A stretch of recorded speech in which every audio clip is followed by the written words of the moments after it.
She runs, she doesn't run. Does she run? Yeah, they run, they don't run. Do they run? You are learning to speak English. क्या आप इस तरह के sentences बनाना जानते हैं? अगर नहीं तो let's master the skill of framing simple sentences in English. सीखते हैं कि इंग्लिश लैंग्वेज में सेंटेंसेस कैसे बनाए जाते हैं और इनकी स्पीकिंग प्रैक्टिस कैसे करनी चाहिए ताकि जब भी बोलना पड़े ना झट से बोल पाएं। अब स्पीकिंग प्रैक्टिस तो करनी है क्योंकि आप यहाँ हैं to learn to speak English. Every step पर टिप्स होंगे, इसलिए watch the video till the end. Don't skip the video. Welcome everyone, मैं सुषमा धवन आपके learning to speak fluent English के सफर को आसान बनाने के लिए, आगे बढ़ाने के लिए। Let's master the basics to take your English to next level. English बोलना चाहते हैं तो इंग्लिश में सेंटेंसेस बनाने आने चाहिए ना। Let's start with the foundation of English sentence. She runs बोला तो यहाँ she is subject and run is the verb. Simple है ना, राइट। द सब्जेक्ट यानी हु या जिसके बारे में वो सेंटेंस है या what the sentence is about. जो वर्ड बताता है कि व्यक्ति या वस्तु कुछ क्रिया कर रहे हैं या व्यक्ति और वस्तु हैं यानी उनके होने की बात है, वो एग्जिस्ट करते हैं। इस वीडियो में तो हम सिर्फ एक्शन वर्ब्स की बात करेंगे जहाँ कुछ काम हो रहा है या कोई एक्टिविटी हो रही है। जैसे she mixes, the dog barks, they play. Singular या प्लूरल सब्जेक्ट को ध्यान में रखते हुए वर्ब फॉर्म यूज करते हैं। सिंगुलर सब्जेक्ट्स के लिए वर्ब की फर्स्ट फॉर्म के एंड में एस या ई एस ऐड किया जाता है। सिंगुलर यानी एक व्यक्ति या एक वस्तु। जैसे the baby kicks, Rahul watches, it works. लेकिन जब सब्जेक्ट प्लूरल है यानी एक से ज़्यादा व्यक्ति या वस्तु हैं तब वर्ब्स के साथ एस या ई एस नहीं लगाना। तब होगा they run, we watch, the dogs bark. यानी आपको इस बात का ध्यान रखना है कि verb must agree with the subjective number. Number यानी सिंगुलर या प्लूरल। अब ये एस या ई एस कहाँ लगता है, आप मेरी प्लेलिस्ट से वर्ब्स के वीडियोस चेक कर सकते हैं। आपको वर्ब्स की रेडी लिस्ट भी मिल जाएगी कॉमनली यूज्ड वर्ब्स के लिए, along with their 3 forms.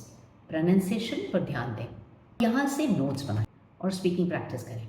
Tip, कुछ वर्ब की सिंगुलर फॉर्म से सेंटेंसेस बनाएं, फिर उसी को प्लूरल करके बनाएं, जैसे read, jump, drink, speak, watch, push आदि।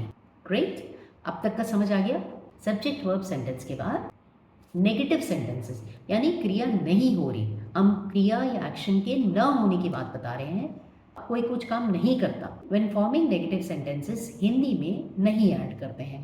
वह नाचती है से वह नहीं नाचती बन जाता है। इंग्लिश लैंग्वेज में वर्ड नॉट यूज किया जाता है, लेकिन इंग्लिश लैंग्वेज में इसको हम शी डांसेस से शी नॉट डांसेस नहीं बोलते।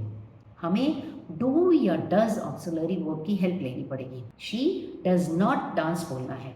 याद रखें, सोचें कि हमने जो डांसेस वाली एस है ना, उस साउंड को डू में ऐड करके डज बना दिया, इसलिए does not.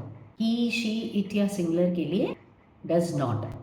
I, we, you, they या प्लूरल के लिए डू नॉट। जैसे they run, they do not run. He runs, he does not run. अब डज नॉट की कॉन्ट्रैक्टेड फॉर्म डजंट को बोलने की स्पीकिंग प्रैक्टिस करें, आपकी इंग्लिश थोड़ी पॉलिश्ड लगेगी और नेचुरल लगेगी। प्रैक्टिस टिप, कुछ सेंटेंसेस बनाएं singular form of verb use करते हुए, जैसे प्लेज, ईट्स, राइट्स, ड्राइव्स। फिर उन्हीं से नेगेटिव सेंटेंसेस बनाएं, does not write, does not play, ऐसे करके। आप मेरी प्लेलिस्ट से how to make negative sentences भी चेक कर सकते हैं। आप मेरे वर्ब्स वाली वीडियोस देखकर 3 या 5 फॉर्म्स ऑफ वर्ब्स की लिस्ट बना सकते हैं। स्पीकिंग प्रैक्टिस के लिए आपको रेडी मटेरियल मिल जाएगा वहाँ पर। अब इसके आगे हमेशा हम अपनी बात थोड़ी बोलते रहते हैं, दूसरों से क्वेश्चंस भी पूछते हैं ना, ताकि उनसे उनका जवाब मिल सके। तो जब क्वेश्चन पूछा जाता है, इंटरोगेटिव सेंटेंसेस। और इंटरोगेटिव सेंटेंसेस यानी sentences that ask question. Simple सी बात पूछनी है कि क्या वह कुछ करता है या क्या वे कुछ करते हैं। जैसे ही रन्स, वह दौड़ता है, तो नेगेटिव बना ही डजंट रन, वह नहीं दौड़ता।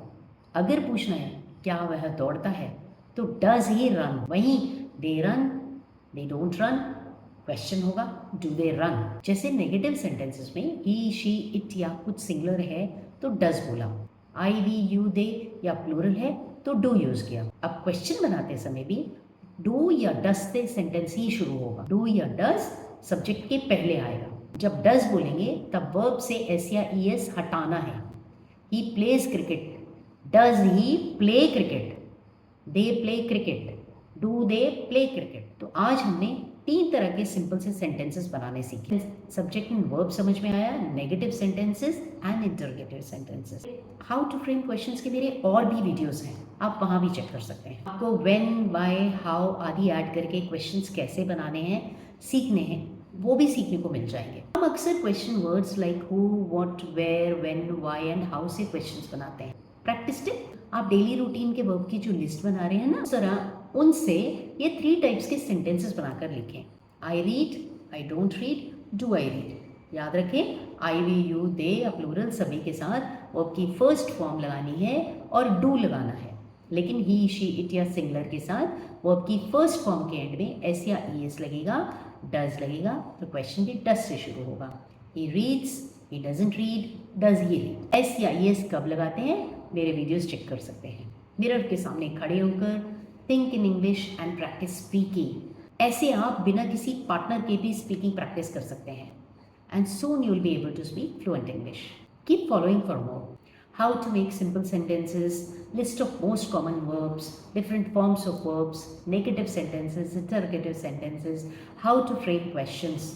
ये सभी वीडियोस ऑलरेडी मैंने पोस्ट किए हुए हैं। अगर वीडियो हेल्पफुल लगा है तो लाइक एंड शेयर कर दें, चैनल पर नए हैं तो अब सब्सक्राइब कर दें। Keep watching, keep learning. Your support means a lot to me. Take care. Bye bye.